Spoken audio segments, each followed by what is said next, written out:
Alright, another crash of the Titans and another one of these busy days. Um, so if you know, Icarus is now in tokens, so now that means after we finish off the puzzle gauntlet, that's what we'll be doing, uh, pulling. But before we get to the puzzle gauntlet, we do have a crash of the Titans. So this one here is against Unworthy Cap. His blue ability stuns the target. It costs 9, and if there's multiple charge tiles out on the board, it does additional damage based on the number of charge tiles out on the board. His red ability is a countdown tile. It costs 6.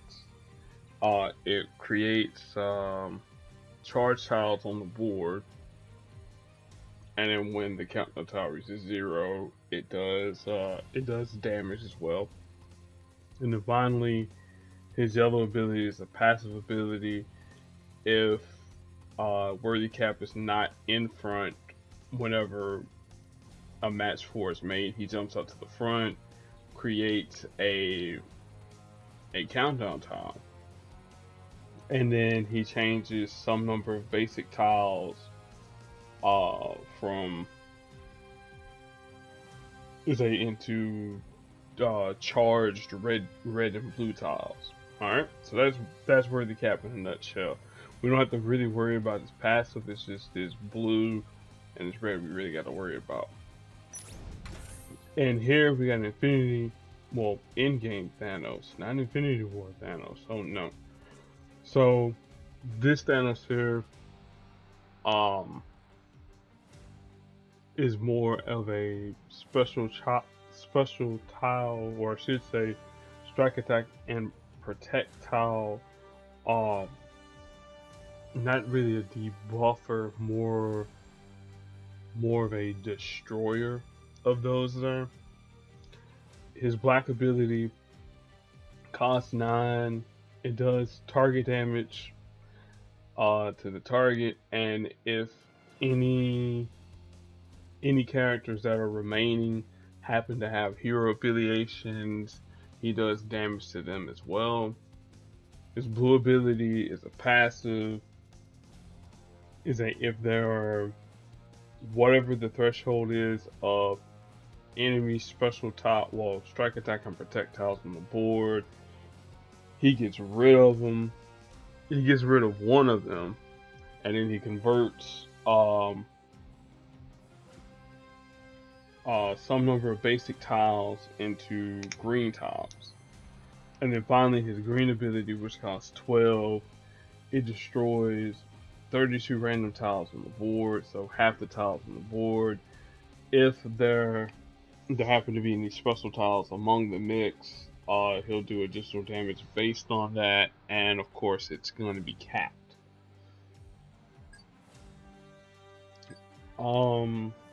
Main thing I'm gonna do is I'm gonna change this Inescapable Destiny blue ability to 3 because we really won't need it. Because Captain America doesn't make any strike attack or protect tiles. For lower equipped Thanos, of course, you definitely wanna boost green. Definitely wanna boost green and black, definitely. Um, and whatever appropriate supports that you may need. All right. The second thing too that we're gonna have to do, we're gonna have to deny red from the windup because that's gonna hit. I mean, for a small amount of damage, but you know, every little bit of damage that Captain America is going to do is going to, sting a little bit.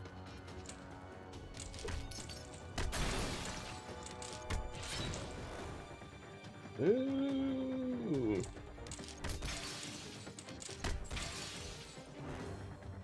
We'll go this way.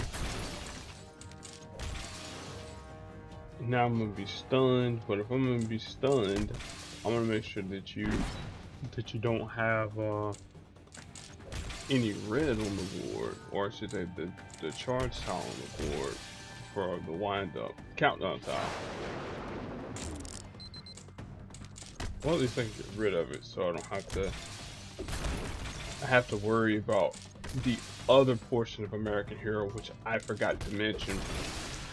So the other portion of American Hero is this: is like if we match a charge tile, then damage is dealt to us. I forgot to mention that there. Or was it? No, it's the wind up. Yeah, yeah. Whenever we match the charge tile, yeah, damage is dealt to us. Totally forgot about that.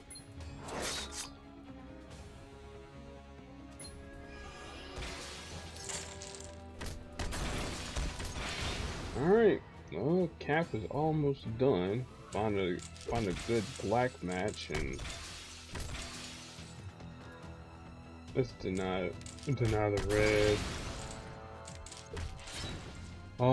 You maybe nah. He's not gonna. He'll survive one more turn or two more turns, I should say, because I'm gonna get stunned.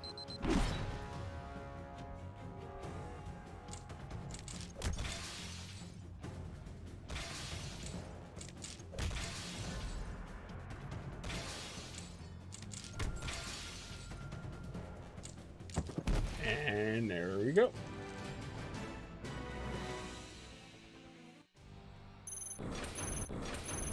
All the rewards.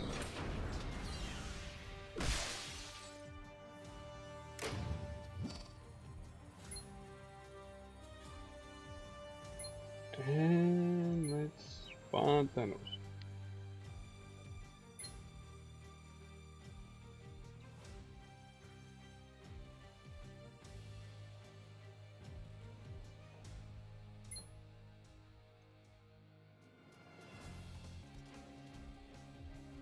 Alright, now typically with Thanos, what I typically like to do, well, what I have done in the past, is I run him with Beta Ray Bill and Polaris for their infinite win team, because anytime Beta Ray Bill has any of his projectiles matched away, Polaris does her shenanigans.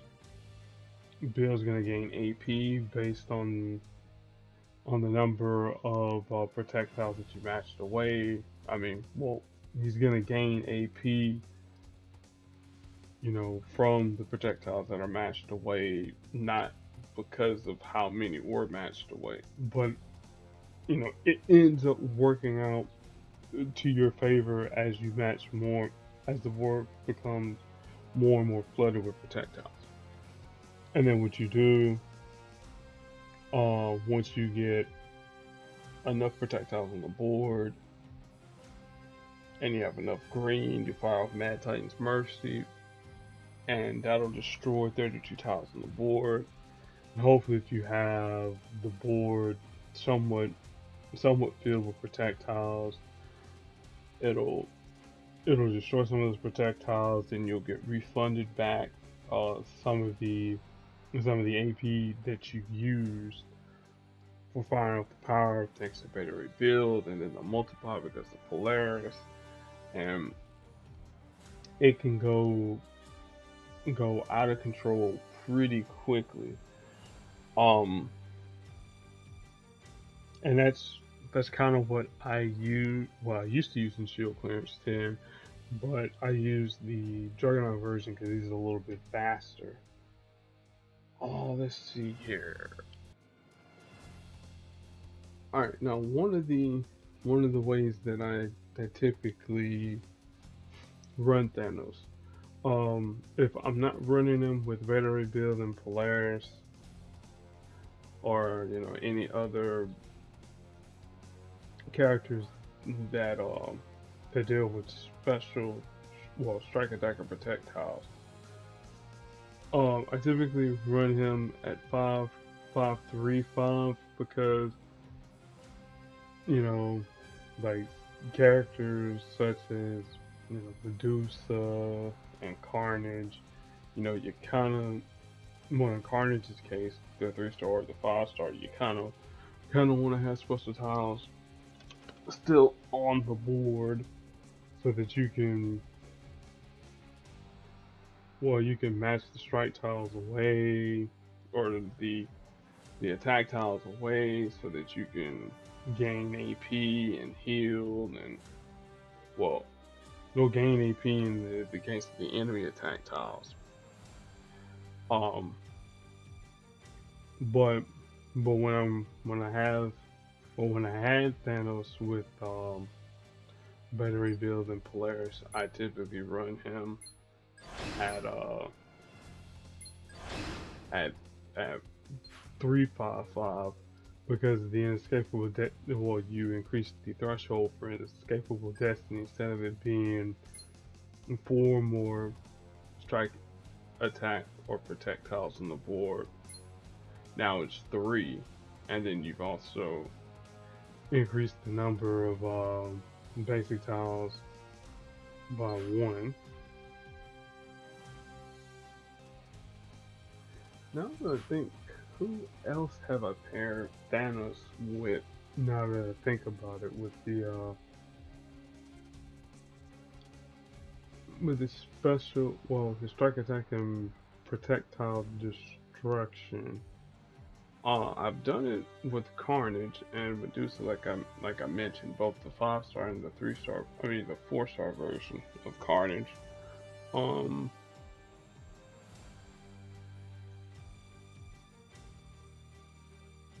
mean, again, you could. I mean, obviously Polaris with her blue, you know, giving out enemy strike tiles. So, you know, that'll, you know, blow up the board and disrupt it a little bit. I mean, I guess you could use Mr. Fantastic and Carnage together, though, you know, the you don't have a proper heal because you gotta rely on matching enemy special tiles, and if you don't have enough enemy special tiles because of Thanos removing them, you know, that's gonna be a bit of a problem too. So you're more or less on a ticking time bomb, but primarily, you know, Thanos along with Polaris and better rebuild. As long as your better rebuild has his yellow ability, then you're pretty much set to go. Alright, now Puzzle Gauntlet is finally available, but I want to see who's going to be the next contender. Ooh, old Juggernaut. Now this here should be fun. Playing Mr. Juggernaut, Mr. AoE damage himself. Now, it would be a surprise if well, I'm gonna call him a shot now. His opponent might actually be Quake. If not Quake, someone who can nullify enemy damage, maybe. But we're gonna get this here uploaded. Well, by the time you all see it, this will be finally uploaded. Whoa. Oh my goodness. My brain is freezing as always. I'm gonna take a little bit of a break, make sure I get all my Deadpool Daily stuff done. Then immediately after I'm done, whenever that might be, the next video you'll see is the Puzzle Gauntlet and all the shenanigans that we have to deal with that. So until whenever time the video is uploaded today, you are free.